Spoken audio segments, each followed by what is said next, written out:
ความลาดมือกอบพอแหลกลายเย็นกว่าลูนางหมู่ตั้งหักปีไล่ซุ่มกองสุลายสองมันอ่อนหอมปันอื่นพอมีเงินแต่เอาเยาเจ็มคนเท่าแลป่าดังปอหั่งปอเบิ่นก่อนเป็นลูอ่อนก็มันห่ำไว้กอบอยู่ในแก่นได้ยินกู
ความลาดมือกอบพอแหลกลายเย็นกว่าลูนางหมู่ตั้งหักปีไล่ซุ่มกองสุลายสองมันอ่อนหอมปันอื่นพอมีเงินแต่เอาเยาเจ็มคนเท่าแลป่าดังปอหั่งปอเบิ่นก่อนเป็นลูอ่อนก็มันห่ำไว้กอบอยู่ในแก่นได้ยินกู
ยุ่มไงหมอกกีทุกเสือปีเฮายุ่มเล่าห่างลีเล่าเตี้ยเล่าว่าเล่าเฮามองหาเล่าทุกตาปีเล่าหยอกตาปีอยากที่เสือเฮา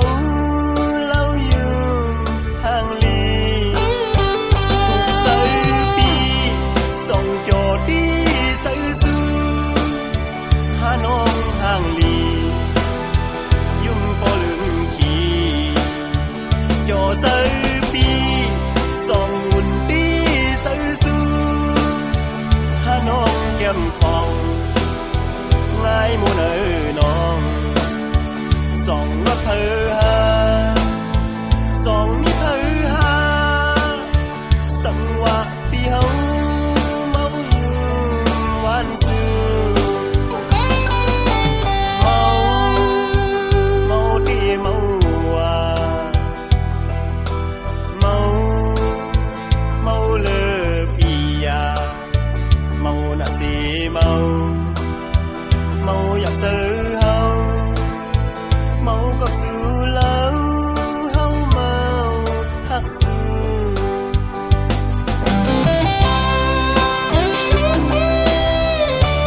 ยมของ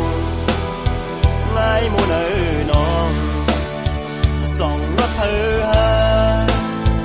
สองมีเธอหาสังวะปีเฮาเมาอยู่วันซื่อเมาดีเมาว่าเมาเลิกปียาเมาน่ะสิเมาอยากซื้อเฮาเมาก็สู้แล้วเฮาเมาทักสู้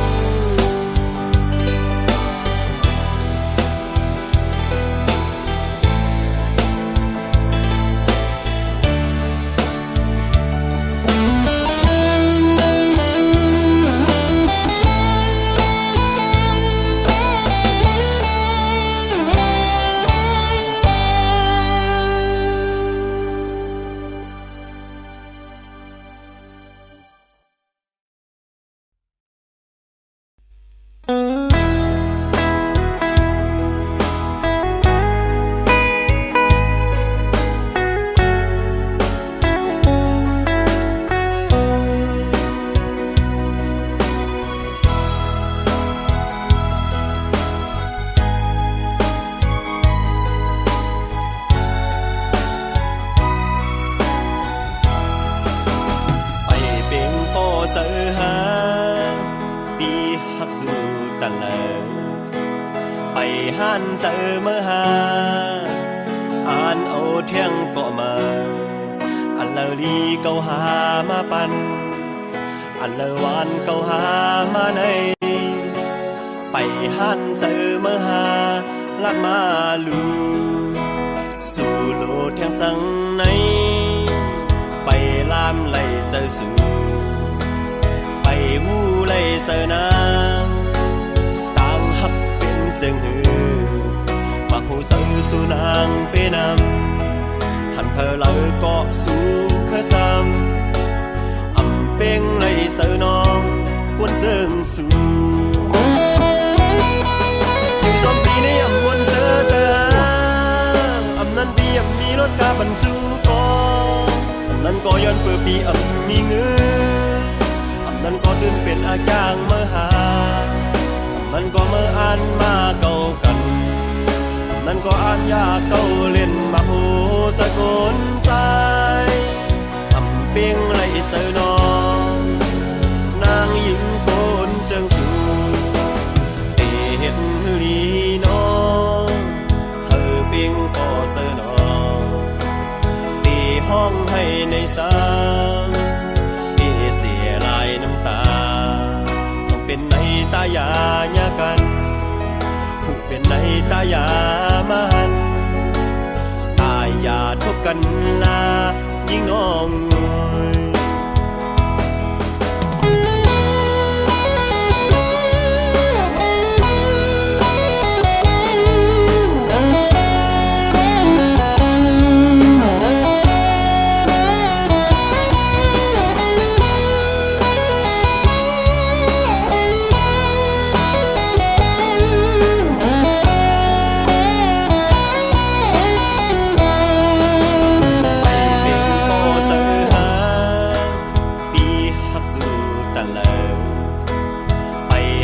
เจอเมื่อหาอ่านเอาเที่ยงก็มาอันเลลีเกาหามาปันอันเลวานเกาหามาในไปหันเจอเมื่อหาลัดมาลูสู่โลดเที่ยงสังในไปลามไหลเจอสู่ไปหูไหลเสนาง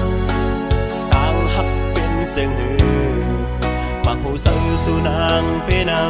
ำหันเพอเลอก็สู่เคยซ้ำอำเป็งไล่เสือนองกวนเสียงสู่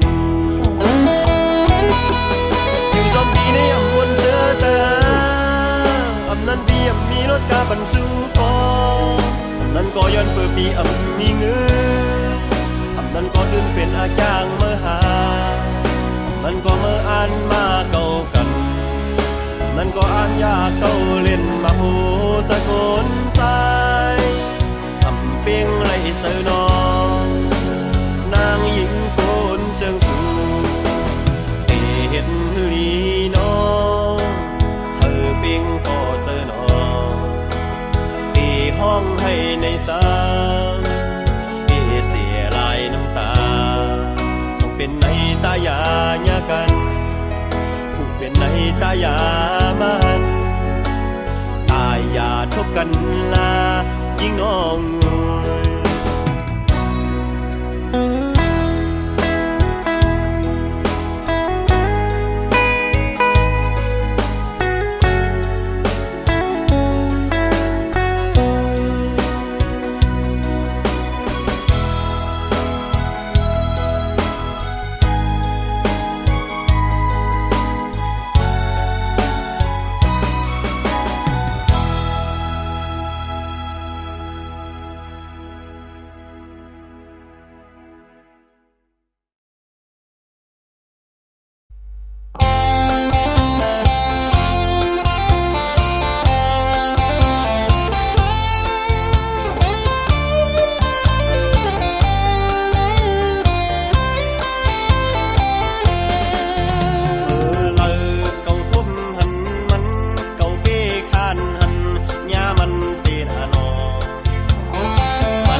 เพิ่นปอเอาก็ยาวลื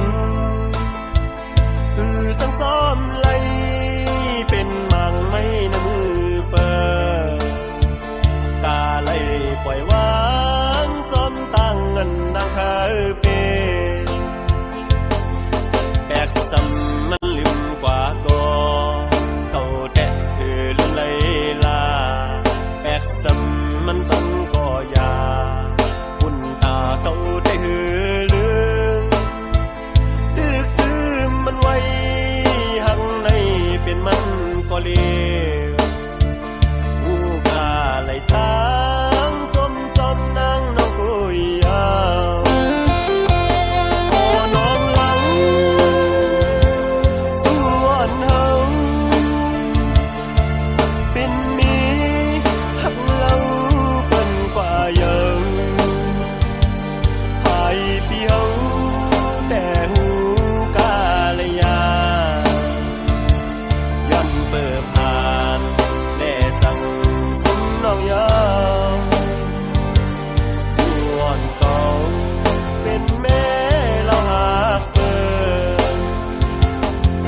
ที่สร้างเฮ็ดเจิงไหลมานอนให้กินน้ำตาที่สร้างเฮ็ดเจิงลาเป็นเมเปิ้นก็ยาวลือหูกระตือนไหลยอมหับฐานะตุกเก่าเขาแต่เกี่ยวเสือสายกล้วยก็เจ็บนาย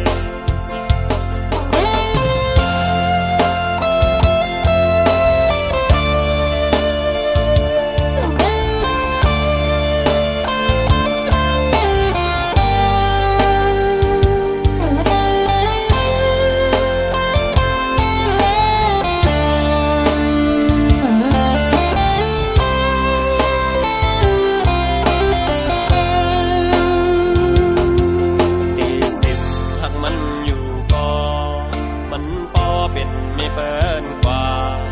เก่าหักตาเลยก็ยาเปิ้นปอเอาก็ยาวลือสังซ้อมไหลเป็นมังไม่น้ำมือเปิดกาไหลปล่อยวางซ้อมตั้งเงินดังคาเปแบกซ้ำมันลืมกว่าก่อเก่าแตะลืมไหลลาแบกซ้ำมันซ้ำก็ยาบุญตาเก่าได้ลืม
นายิงเล่าถึงเปิ้นเก้าเยาเป็นห้างเป็ดอำเหมือนเศร้าเจ็ดนังเปิ้นนาปีอำปั้นว่าน้อยยิงอ่อนมือจัดกว่าเอาย้อนห่มกัน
ปื้อสู่เป็นคือเฮาสาวอ่างเหลายุ่มเฮาพองผู้น้องวายเป็ดคือไตสัตว์ดีไว้อีกหนึ่งนาสื่อสารอยู่ในเมืองไทยอย่าเจอไม่หน้าสายนายเพศพนาอย่ายุ่งหมายอันคนตายเธอมาเก่าอย่ายุ่งเขาอันอำเจอสื่อคือเฮาผู้น้องเล่าท่อมเขาลาดความหวานปูผู้สู่วนพิษเปิงแปดผาดไต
พอด้วยมันแต่แลบตีมีเสื้อเนื้อเก่าล้อมวนเสียลักสมอยู่คุยน้ำมันซ้ำอำบนเหมือนเก่าวนเก่ามือเสียวนก่อเลี้ยวยืมอ่านสายเดเคยเฮอสู่เฮาในถึงฟันไกลไว้ก่อยาสู่เจอลำใจปืนนั้นสิ้นไว้เนอเสือมือสองถึงเขาหักมือนายเก็บซิมเอาไว้ซิมเลยเสือวันสายในที่แตกเย้าสู่เล่าส่องสู่หันเขาสู่อำหักเลยในกอแค่นต่อลาดพันอีกหนึ่งเมืองโกนในน้องป้ายอำพลต่างหังเลยในลองในสุโขอยู่สู่สเตเปอร์หาเพอก็เลยแทงในเมื่อเฮาในเลยหักสู่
คนต่างห